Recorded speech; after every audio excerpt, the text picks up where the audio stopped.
What's up, TPS? I'm Jason Biondo with a new show that I am so happy to be bringing you guys. Every single week, I will be here breaking down everything that went viral in the sports world. It'll range from stories, videos, crazy plays, games, memes, you name it. If it went viral, I'm gonna be here to talk about it with you.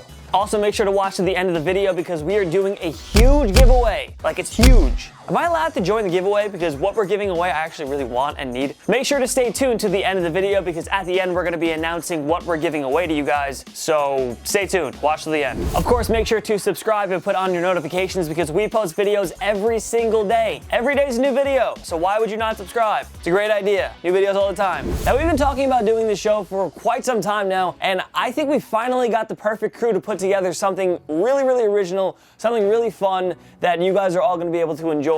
And this channel is already pretty dope, so I mean, like, why not just add another show, right? So I want to thank you all in advance for coming along this amazing ride with us. Let's get into episode 1. The drama between the Warriors has finally subsided, and now we have a happy Kevin Durant. This guy has cracked his first smile in weeks after he gave Drake a titty twister in Toronto. I have to be honest, I really don't even think the players respect Drake at this point. Drake's like everyone's annoying little sibling. Sometimes you gotta give him a purple nurple to keep him in check. But on a heavier note, how soft has the NBA gotten? I'm not saying we need another Malice in the Palace, but I mean, Ron Artest legally changed his name to Meta World Peace just because someone threw a soda at him.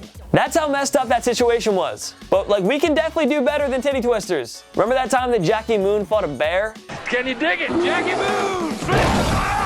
Oh my God, that's such a good idea. Let's have Kevin Durant fight a bear in a cage match. Hopefully the bear doesn't escape like in the movie. Everyone just remain seated. I think he left. Do we? Adam Levine and Maroon 5 are slated to perform at the Super Bowl this upcoming February, and now there are rumblings that the band might be dropping out after being pressured by a petition asking them to do just that. The petition was started to show solidarity with Colin Kaepernick, who hasn't played in the league in over 2 years. Now, I'm not going to get into the whole Kaepernick thing. It's not even worth it. All I'm going to say is that I love Maroon 5. Everybody loves them, so she will be loved. And if you can't find one good Maroon 5 song to jam out to, you're lying to yourself. Think about the chaos that would ensue if there was no halftime show. People live for Katy Perry and the Left Shark or Janet Jackson and Justin Timberlake doing whatever they do. If there's no way for people to get their pop culture fix at your Super Bowl party, it's a recipe for disaster. People are gonna go insane. I mean, maybe they could just make their performance a bit more inclusive and diverse, or they could bring back the Left Shark. God, I love him. There's actually another petition to have the SpongeBob Bubble Bowl song, Sweet Victory, performed at halftime in memory of the late creator, Steven Hillenburg, which I myself also signed because who wouldn't want that? If you haven't fantasized about the NFL having a SpongeBob Super Bowl halftime show, you didn't have a childhood. I still want Maroon 5, but like, if we can get Maroon 5 and a SpongeBob Bubble Bowl reenactment, I think the internet would implode. It's actually hilarious how the SpongeBob petition has more than the one to not have Maroon 5 play. I'm also curious, do these petitions even achieve their goal half the time, or are they just made to go viral so people like me talk about it? Huh. This next story is nuts. The Steelers security had quite the Sunday night when a brawl broke out after a dude headbutted another guy. I'm being straight up here. This headbutt is nuts. I'm not joking, it's probably one of the most aggressive headbutts I've ever seen. I mean, except for this one. Nobody wins with a headbutt. He didn't hold back for a second. He sent this old dude back to 1975. After the older fellow fell back, a woman swung at the younger guy. And after that, a brawl broke out between the two guys and the people in the vicinity. And the Steelers still lost by 3 points. And the Chargers came back with 23 unanswered points. That probably hurt more than the headbutt. Nah, the headbutt hurt more. Also, Yahoo Sports is reporting Khawhi Leonard has signed a multi-year shoe deal with New Balance, which is the most Khawhi Leonard thing of all time. He would have made more money if he signed with Kirkland and sold sneakers exclusively at Costco. Regardless, he's gonna do a great job selling sneakers to everyone's dad. Bills defensive end Jerry Hughes had to be held back from getting into it with one of the referees. Yes, one of the referees.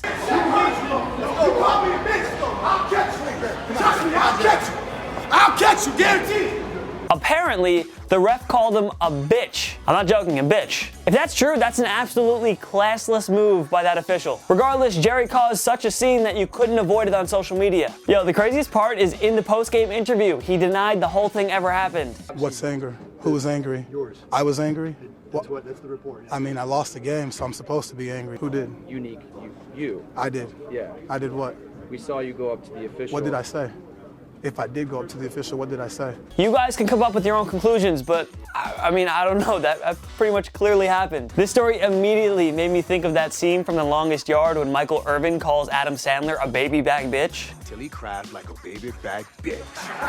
Baby back bitch. Baby back bitch. The Maple Leafs have been on fire this season, and rightfully so with their all-star roster, but I don't want to talk about their players. I want to talk about the MVEM, the most valuable equipment manager, Bobby Hastings. After Mitch Marner breaks his stick blocking a shot, he signals to the bench that he had a broken stick and bolts for his equipment manager, Bobby, and gets there in less than 3 seconds. In that 3 seconds, Bobby ran to the twigs, knew exactly which one was Mitch's, and passed it off to him. 4 seconds later, Mitch drops the puck off to John Tavares, frig that guy, who scores an easy goal. NHL equipment managers are pivotal parts of any team. No offense to the MLB or NFL, hockey is the only sport where these guys need to be locked in from start to finish. If Mike Trout breaks his bat, the Bat Boys jog out, take their time, and they hand him one. It has zero effect on the outcome of the game. When Mitch Marner breaks his stick and then gets handed another player's stick, or even worse, a lefty stick, the Maple Leafs may not even score. And of course, the internet has been going insane recently with the news that I know you've already heard. The Chiefs' Kareem Hunt was caught on camera pushing and kicking a woman in a hotel he was staying at and has now been released by the Chiefs. The Chiefs and NFL were informed about it when the incident happened, and this happened 9 months ago, which is absolutely a disgrace. Everyone in the Chiefs organization and the NFL execs that were apparently investigating this should be embarrassed. Why does a video have to surface for something to happen? The NFL is continuing to show they really only care about money. Their urgency on these situations and suspensions handed out have been so erratic with all of these domestic abuse cases that they've dealt with. Joe Mixon broke bones in a girl's face, and he still plays in the NFL. Yet Ray Rice is blackballed from the league. The Chiefs are at one of their best opportunities to head to a Super Bowl in like 50 years. And now they decide to take a stand and make a statement with their release of Kareem Hunt.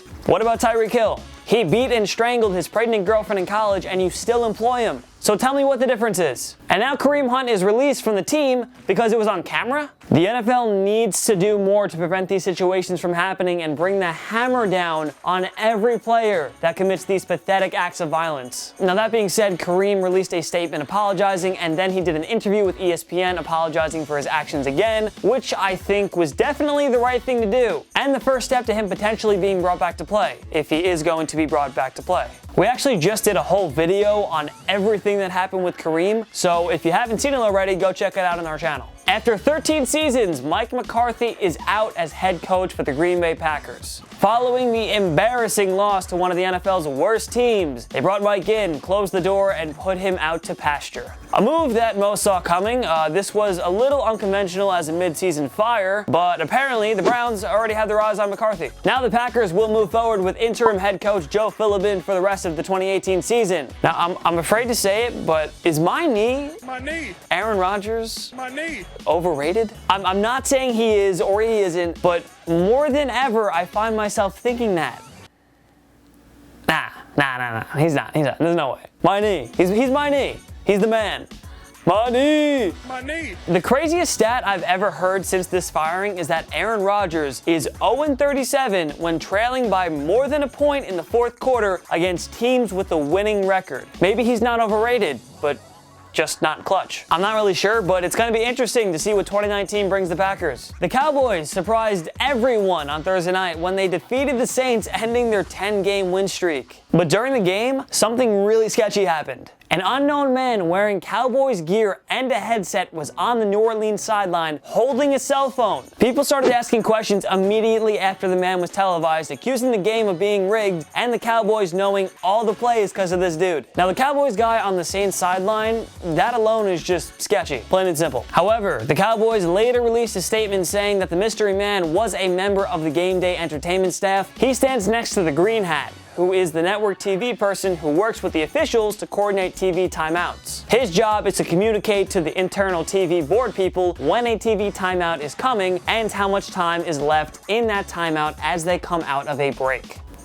Wow, that's actually a pretty good response. But like a cell phone? Here's a headset. I'm just saying, a little sketchy, just a little bit. We've got a little bit of baseball news coming into the winter meetings. It's the first blockbuster trade of the offseason. We have the Mariners sending the all-star second baseman Robinson Cano and Edwin Diaz to the Mets for Jay Bruce, Anthony Swarzak, Gerson Batista, and 2 top 10 draft picks in Justin Dunn and Jared Kelenic. The Mets will also receive $20 million in cash to assist in relief for Cano's ridiculous salary. The Mets are getting a lot of backlash for this deal. They had all the leverage and still gave up so much. Bruce and Swarzak were salary dumps, but Kelenic and Dunn were all-star level prospects. Cano will be coming into his age 37 season, and honestly, I don't know if he even cares anymore. He's making $20 million plus annually. He said, Edwin Diaz is nasty, but he has been playing with the bone spur for the past few seasons. It can be a high-risk, high-reward move for the Mets. But I mean, they're in a win-now mode, so I kind of love that. The Athletics revealed plans for a new stadium in Oakland earlier this week with one of the coolest designs that I've seen in a very long time. The A's have played at their current home since 1968, so they're long overdue for a new park. But as dope as the new stadium looks, it has one flaw. There's no batter's eye, which if you don't know what that is, it's the big dark-colored wall behind center field that is like mandated to be in every stadium. This wall makes it possible for hitters to see the ball leave the pitcher's hand. So fans and even some players chimed in voicing their concern that Oakland is sacrificing the quality of the game for views of the Oakland skyline. Luckily, the Athletics Twitter let us know that the batter's eye is retractable and comes down from the scoreboard above at game time. The future is so sick. The stadium is slated to open in 2023, and apparently the Athletics will be in the World Series that year. Way to jinx yourself, Oakland. Last Sunday, the Browns and Bengals were on the field after the Browns' win when Hugh Jackson approached Baker Mayfield to tell him good game and say what's up. So, obviously, Baker wasn't really feeling this encounter with his old head coach, who has been one of the worst head coaches in the Super Bowl era. This was so cringy. You almost feel bad for Hugh. Like, it kind of reminded me of Michael trying to kiss Oscar in The Office.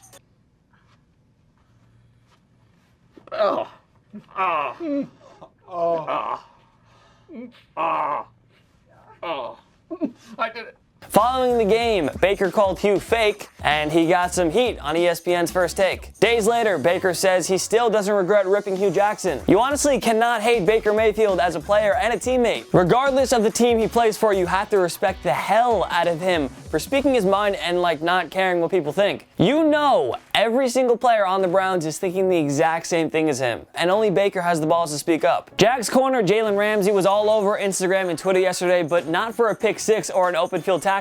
After an Andrew Luck rush, Jalen jogged towards him and offered him his hand to help him up. As Luck put his hand out, Jalen snapped his away. Are you serious? Listen, if you want to be that guy that plays Bush League style football, go ahead. But for the love of God, Jalen, you haven't won a game in 7 weeks. You can't be that cocky playing for the Jaguars in 2018. I mean, damn, man, this isn't even a good troll job. At least Luck and the Colts have a shot at the playoffs. Have fun at the Pro Bowl, Jalen. Last week, Jeopardy called out an AFC North team over the fact that they have never made it to the Super Bowl. And if you could put 2 and 2 together, it was the Lions. They've won only 1 playoff game in the last 60 years. And the most savage thing about this is that it aired on the Monday after Thanksgiving, so this isn't a live taping. These episodes are filmed months in advance. So Jeopardy decided to air this right after the Lions' traditional Thanksgiving Day Classic, where they, of course, lost. But hey, at least Detroit has the pre-Super Bowl championships in 1935, 52, and 57, which I'm sure most of their fan base was alive for. Todd Gurley, for the second time this season, shoved anyone who has him on their fantasy team into a locker. He had an easy touchdown when he decided to jog along the goal line to help run out the clock and force the Lions to use a timeout. It's an absolute boss move by one of the league's best. Todd was confident enough in himself and his team to sacrifice his stats and the touchdown, just to drain the clock. Of course, he would lock up the game anyway with another play, so it was a good move. How do you feel about this week's news stories? Let us know in the comments down below. Make sure to follow myself and Total Pro Sports on social media because we post great content all the time.